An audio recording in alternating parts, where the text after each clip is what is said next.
요즘 핫트렌드인 챗봇을 11번가에 적용시켰던 경험을 공유할 보플랫폼 개발팀의 노세호라고 합니다. 챗봇 이름은 바로라고 하고요. 저기 위에 있는 애가 바로입니다.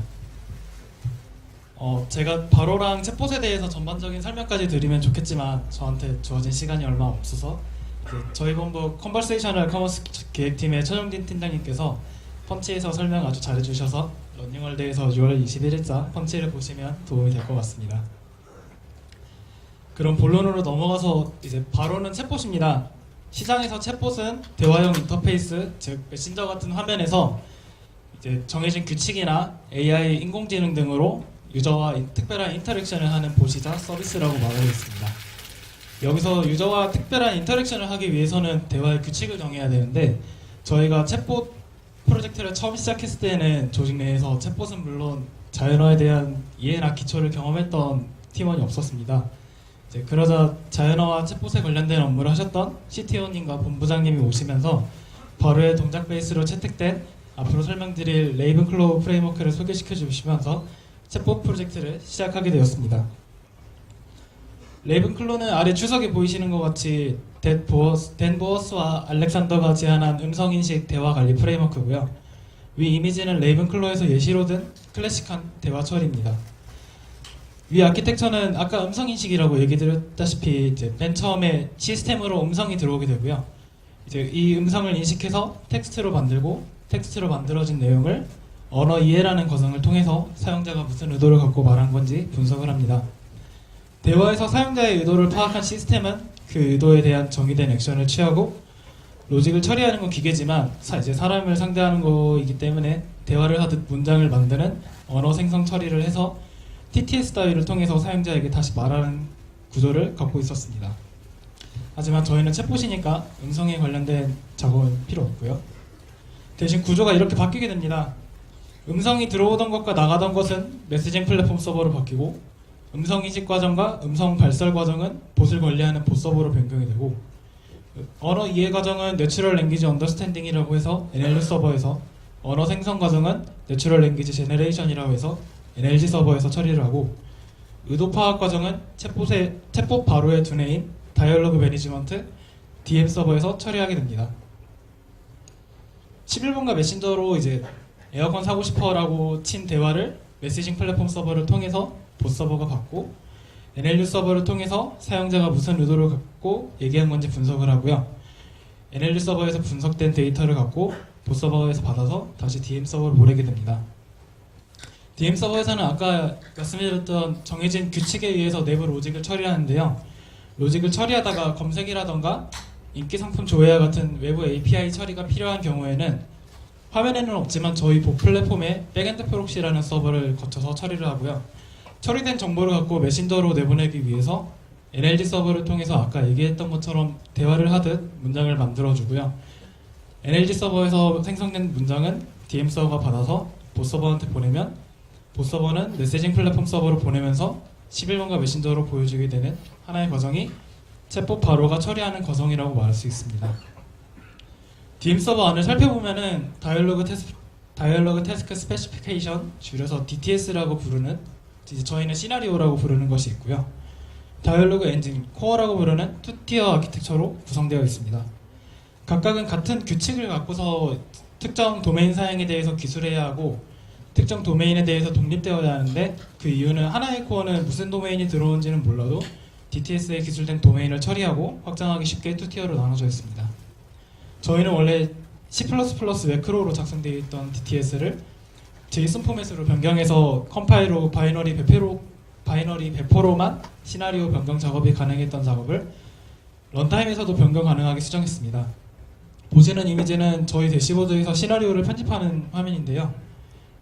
JSON 포맷으로 변경해서 런타임에서 변경 가능하도록 수정한 것도 좋지만 그렇게 하는 것 치고는 시나리오가 너무 복잡해서 이쯤 하면 코딩으로 해결하는 게 더 편하고 빠르지 않았을까라는 생각도 드는 것 같습니다. 그럼 다시 DM 서버 얘기로 돌아와서 DTS에는 특정 도메인에 대한 대화 로직을 담고 있는 거라고 얘기를 드렸고요. 새 도메인에 관한 시나리오를 만들려면 코어의 변경 없이 DTS만 새로 작성하면 됩니다. DTS는 아까 그 이미지를 다시 보시면 아시다시피 계층적 플랜 베이스드 트리로 구성되어 있습니다. DTS 시나리오에서 하나하나에 대한 액션에 대해서 에이전트라고 부르는데, 에이전트는 두 부류로 나눕니다. 5종류의 다른 실행 루틴을 가진 에이전트들과 그 에이전트들을 서버노드로 갖고 있는 집합체인 에이전시가 있습니다. 가장 많이 사용되는 에이전트들은 위와 같이 inform, request, execute, expect, start of 에이전트들이 있고요. 에이전트들의 집합을 에이전시라고 아까 설명드렸습니다. 간단히 설명해보자면 inform 에이전트는 메시지를 보내기만 하는 실행 루틴이 있고요.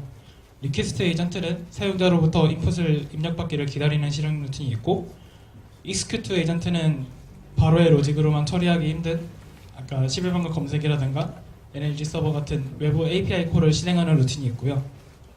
expect 에이전트는 별도의 요청 없이 인풋 값을 기대하는 실행 루틴이 있고, start of 에이전트는 대화의 문맥을 전환하기 위한 실행 루틴이 있습니다. 그리고 에이전트에는 다음과 같은 속성들도 있습니다. 모든 에이전트에서는 컨셉이라는 상태값을 사용할 수 있고요. 컨셉은 불리언, 스트링, 인티저, 플로트 같은 기본 데이터 타입으로 정의되어 있고, 추가로 복잡한 컨셉 타입을 정의할 수도 있습니다. 그리고 리퀘스트 익스펙트 에이전트에서만 사용하는 사용자로부터 인풋을 받아서 컨셉에 저장하는 컨셉 매핑스라는 옵션이 있고요. 프로폼트는 인폼이나 리퀘스트 에이전트에서 사용자한테 메시지를 보낼 때 사용되는 값들을 프로폼트에 담고, 프록시 리퀘스트는 아까 익스큐트 에이전트에서 외부 API 처리를 할 때 사용되는 속성으로 HTTP 리퀘스트 파라미터들을 컨셉 값을 가지고 만들어서 리스폰스를 어떻게 받아서 어느 컨셉에 저장할 것인지 정할 수 있습니다. 프리컨디션은 에이전트가 실행되기 위한 조건을 나타낸 거고요. 트리거드 바이는 조건에 맞춰서 특별히 실행되어야 하는 대화를 우선적으로 처리해야 할 때 사용되는 옵션이고, 석시드에는 뒤에서 얘기할 다이얼로그 스택에서 빠지기 위한 조건으로 따로 기술하지 않으면 각 에이전트들의 역할을 마치고 난 뒤에 에이전트는 스택에서 빠져나옵니다. 그리고 이 위의 조건들을 컨디션이랑 컴포짓이라는 조건문으로 나타내는데, 컨디션은 네거티브 이퀄, greater than, less than과 같은 조건을 명시할 수 있고, 컴포짓은 컨디션들의 집합으로 AND 혹은 OR 조건으로 나타낼 수 있습니다. 지금까지는 DTS에 관한 시나리오에 관한 얘기였고요. 이제 엔진에 대한 얘기를 한번 해보겠습니다. 위 이미지는 코어에서 돌아가는 로직을 나타낸 건데요. 엔진은 크게 두 데이터 구조 위에서 돌아갑니다.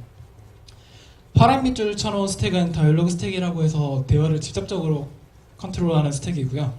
빨간 밑줄은 익스펙테이션 어젠다라고 해서 사용자로부터 들어온 인풋을 관리하는 역할을 합니다. 그리고 대화는 이렇게 나눈 것과 같이 익스큐션 페이지와 인풋 페이지로 나누게 되는데, 익스큐션 페이지 동안 DTS에 있는 에이전트들은 다이얼로그 스택에 넣어서 실행하게 되고 처리됩니다. 인풋 페이지 동안 시스템은 익스펙테이션 어젠다를 사용자의 인풋을 갖고 DTS 안에 정의되어 있는 컨셉에 저장하기 위해 사용됩니다.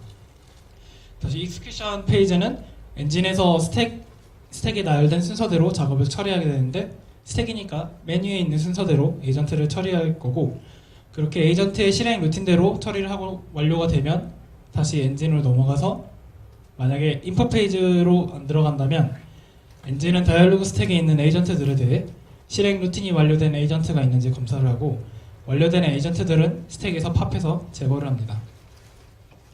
그리고 나서 내부적으로 에러 핸들링 작업을 하고, 마지막으로 엔진은 포커스 클레임이라는 작업을 하는데, DTS 트리에 있는 모든 에이전트의 트리거드 바이 조건에 걸리는 에이전트가 있는지 검사를 하고, 걸리는 에이전트가 있으면 다이얼로그 스택 최상단으로 올립니다.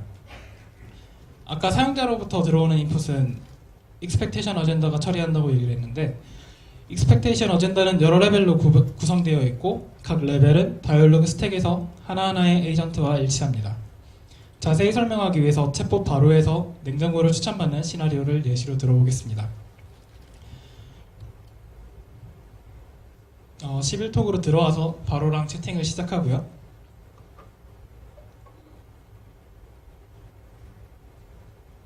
냉장고 시나리오로 진입을 하게 되면 서비스 프리지라는 에이전시가 스택에 들어오게 됩니다. 그리고 에이전시의 실행 루틴에 의해서 서버 노드들을 순서대로 실행하게 되는데요. 맨 첫 번째로는 어떤 방식으로 검색을 하고 싶은지 맨 위에 Initial Selection Request Agent라는 에이전트가 스택으로 들어와서 실행하게 됩니다. 지금 검색할 수 있는 방식은 내가 원하는 조건을 정해서 해당 조건으로 속성 검색을 할 수 있는 방법이 있고, 화면에 보이시는 것처럼 미니 냉장고 같은 행사 중인 큐레이션이나 이벤트, 그리고 11번가 베스트 상품, 모델명 검색 등이 있는데, 저는 여기서 첫 번째 검색 방법으로 검색을 해보겠습니다. 그럼 이니셜 셀렉션 리퀘스트 에이전트의 인풋으로 recommend type이라는 키와 by props라는 값이 들어오게 되고, recommend type의 by properties 값은 서비스 필지에도 저장되게 됩니다. 그리고 나서 실행이 완료된 이니셜 셀렉션은 스택에서 제거됩니다. 다시 스택의 최상단에 있게 된 서비스 필지 에이전트에 의해서 다음 에이전트가 실행되어야 하는데, 지금 recommend type 컨셉 값으로 by properties라는 값이 설정되어 있는데, 여러 검색 조건들 중에서 by properties 값을 프리컨디션으로 사용되는 에이전트는 recommend by properties라는 에이전시가 있습니다. 이 에이전시가 스택으로 들어오게 되고 하위 에이전트들을 실행하게 되는데, 첫 번째로는 모양을 물어보는 shape inquiry request 에이전트가 들어오게 됩니다. 3도어, 4도어인지 아니면 양문형인지 일반형인지 물어보고, 저는 3, 4도어를 선택해서 shape 컨셉 값으로 3, 4도어가 설정되었습니다. 역시 expectation 어젠다에 의해서 서비스 필지에도 값이 설정되고요. 실행이 완료된 shape inquiry request 에이전트는 스택에서 제거됩니다. 다음으로는 용량을 물어보는 볼륨 인콰이어리 리퀘스트가 들어오는데요. 용량을 셋 중 하나를 선택을 할 수 있고, 아니면 저처럼 대화를 하듯 선택을 할 수 있습니다.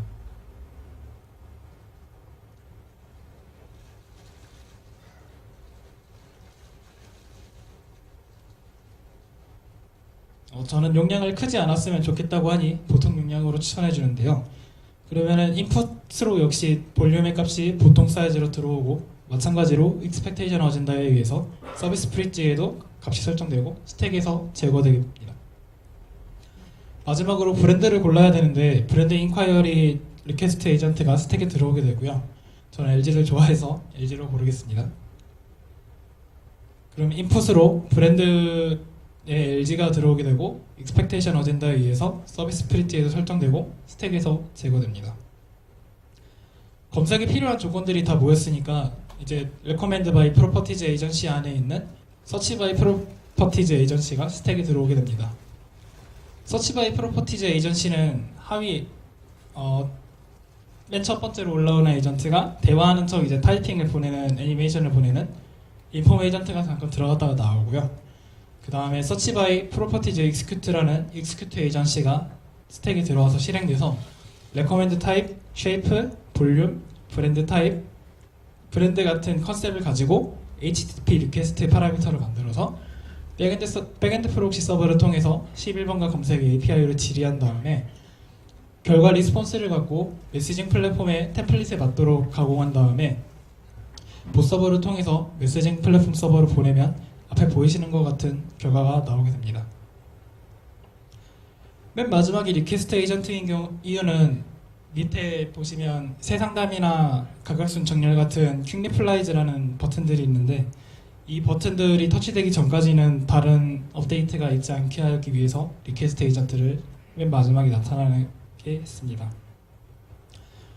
그리고 앞에 시나리오에서는 없었는데 아까 얘기했던 스타트업 에이전트에 대한 예시입니다. 현재 진행되고 있는 시나리오가 아닌 다른 시나리오로 건너뛰어야 할 때 사용되는 에이전트로, 위는 TV에서 에어컨에서 노트북 시나리오로 건너뛰는 예시입니다.